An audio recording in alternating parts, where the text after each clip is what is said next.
आपकी बीवी security guard से सेट है।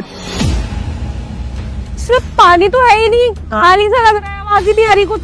अरे मैडम मैं दूसरा देता हूँ आपको, ये लीजिए। क्या हुआ, तुम भुट्टे देख रहे थे? अरे नहीं नहीं, वो वही ना, ऑफिस का लोड इतना ज्यादा रहता है तो कहीं भी सोचने लग जाता हूँ। तुम ऐसा करो, तुम ना घर चली जाओ, ये सारे जो भी भुट्टे वगैरह हैं और नारियल वगैरह मैं खुद ही ले आऊंगा, देखकर क्यों परेशान हो रही हो। अरे पर तुम तो बोल रहे थे ना कि तुम्हें पहचान नहीं है, मेरे को साथ में लेकर आए थे। अरे नहीं नहीं, भरोसेमंद भैया है वो अच्छे से देंगे। मुझे लगाता है ये ठेल नहीं लगाएंगे, पर इन्हें ठेल लगाई है। तुम ना आराम से घर चली जाओ, ठंड भी काफी पड़ रही है, मैं घर पे मिलता हूँ। हाँ मैडम भरोसा करो, बढ़िया भुट्टा दूंगा मैं। अबे ओए, दिमाग खराब हो गया क्या तेरा? क्या लेकर रखा है तूने भुट्टे पे? साहब मैं आपसे झूठ की बोलूंगा, कसम खा के कह रहा हूँ साहब, मैं झूठ नहीं बोल रहा हूँ आपसे। और तुझे कैसे पता चला कि मेरी वाइफ इस कॉलोनी के सिक्योरिटी गार्ड से सेट है? साहब मैंने कई बार देखा है, मैं तो ये बाहरी ठेल लगाता हूँ ना, आप ऑफिस के काम से बाहर रहते हो, सुबह निकल जाते हो, रात को आते हो, मैं तो डेली देखता हूँ दोनों लोग हाथों में हाथ मिलाते हुए घूमते। साहब इसलिए मैं कई बार बताना चाह रहा था लेकिन मौका ही नहीं मिला। ठीक है तेरी बात मानी, पर मेरी बात ना कान खोल के सुन ले। अगर ये बात गलत हुई या फिर इसमें तूने कुछ साजिश की है मेरी वाइफ को मुझसे अलग करने की, तो देख मुझसे बुरा कोई भी नहीं होगा।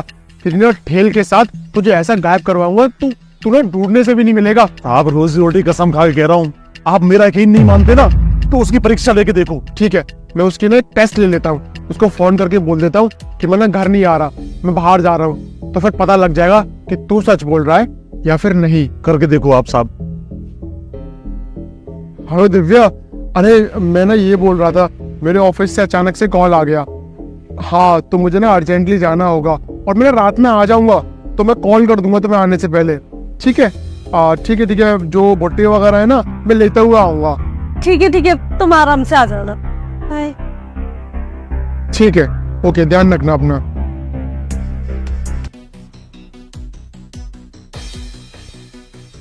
हेलो, हाँ सिक्योरिटी गार्ड, तुम जल्दी से घर पे आ जाओ। जी मैम साहब बोलिए। क्यों कर रहे हो ये ड्रामा? मेरा पति घर पे नहीं है, चला गया है, इसलिए तो तुम्हें बुलाया है। तो ये मेम सब बोलने की ना कोई जरूरत नहीं है। कहाँ चला गया तुम्हारा पति? वो ऑफिस के काम से, जरूरी काम से गया हुआ है, अर्जेंटली गया है और रात तक वापस नहीं आने वाला। तो इसलिए मैंने सोचा कि जब मौका मिल ही रहा है तो तुम्हें घर पे ही बुला लूं। चलो अच्छा हुआ, मेरा भी मन कर रहा था बहुत दिन से मिलने के लिए।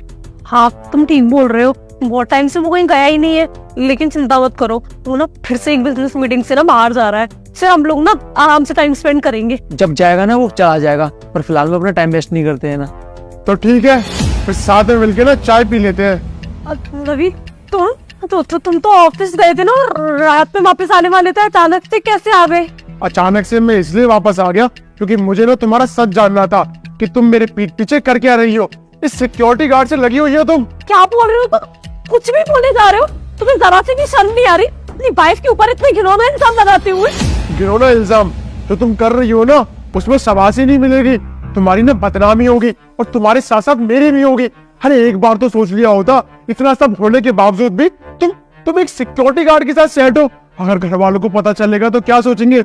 अपनी कानों से सुना है मैंने कि क्या खुशफुसा रहे थे तुम। कैसी लैंग्वेज यूज कर रहे हो तुम रवि?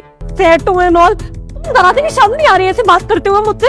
अरे मैंने एक इम्पोर्टेंट काम से उसे बुलाया था, तुम तो अचानक से बस फोन पे फरमान सुना के चले गए कि मैं रात तक वापस आऊंगा, क्योंकि मेरी तो तुम्हें जरा सी भी कदर नहीं है। तुम्हें पता है ना मेरी तबीयत खराब है, तो बस इसलिए मैंने उसे बुलाया था कि मैं उसे बता रही थी कि मुझे क्या क्या हुआ है। वो मेडिकल स्टोर से जाके दवाई ले आया था। अच्छा, पास में बैठाल के उसको बता रही थी?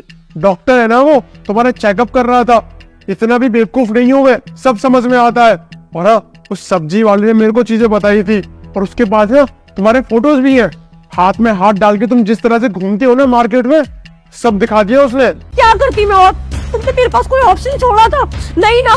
जब तुमने मुझसे शादी की थी तो तुमने मुझसे बड़े बड़े वादे किए थे कि तुम्हें हमेशा खुश रखूंगा, जो चाहोगी वो मिलेगा। पैसा तो तुमने मुझे दे दिया, पर प्यार नहीं दे पाए नवीन तुम। क्या है ना, तुम्हें सिर्फ और सिर्फ अपना काम दिखता है, सिर्फ काम। मैंने तुमसे कितनी बार बोला था कि मुझे थोड़ा सा टाइम दिया करो, मैं अकेली रह जाती हूँ। अरे घर में कौन है हम दोनों के अलावा? मैं अकेले के दिमाग से बातें करूं तो तुम जब काम में इतने ज्यादा मगन हो गए कि लंबे लंबे टाइम के लिए बिजनेस मीटिंग से बाहर जाने लगे, तो मैं क्या करती, इसी से मेरी बात होती थी और धीरे धीरे ये मुझे अच्छा लगने लग गया और ऐसे हमारा अफेयर चालू हो गया। मैंने ये सब जानबूझ के नहीं किया, पर मेरे पास ना और कोई ऑप्शन नहीं था। बहुत अच्छा, शादीशुदा होने के बाद भी किसी और के बारे में तुम सोच रही हो। अगर ये वाली बात घर पे पता चलेगी ना तो क्या सोचेंगे कि कैसी बेटी है हमारी, और मेरे घर वाले क्या सोचेंगे कि किससे शादी कराई है। अरे दिन रात मेहनत किसके लिए करता हूँ, अपने फ्यूचर के लिए ना, ताकि हम अच्छी जिंदगी जिए।